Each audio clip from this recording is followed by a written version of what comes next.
Situé à l'ouest de la place Tiananmen à Beijing, c'est ici au Grand Hall du Peuple qu'a eu lieu la rencontre entre le président Xi Jinping et son homologue congolais Félix-Antoine Tshisekedi Tshilombo.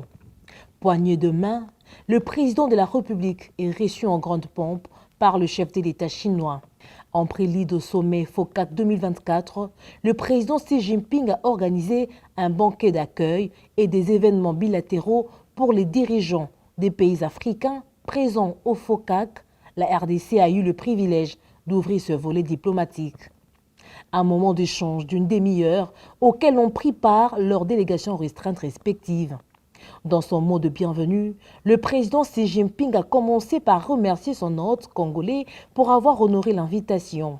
Il a par la suite réaffirmé l'engagement de la Chine à veiller sur l'esprit d'amitié et de coopération qui existe entre son pays et la RDC.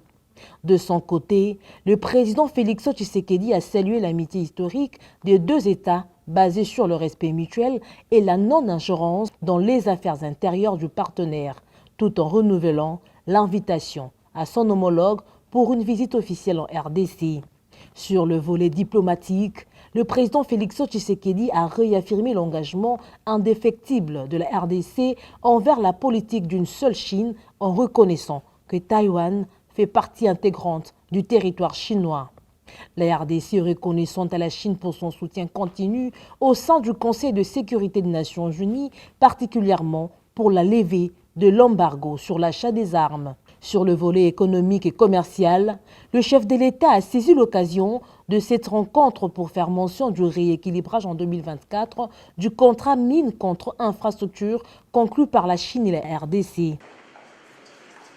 Pour clore cette première journée diplomatique, le président de la République a échangé avec le vice-premier ministre chinois Ding Xuanqing qui représentait son pays au déjeuner d'amitié officiel offert par le président chinois Xi Jinping au président Tshisekedi et sa délégation.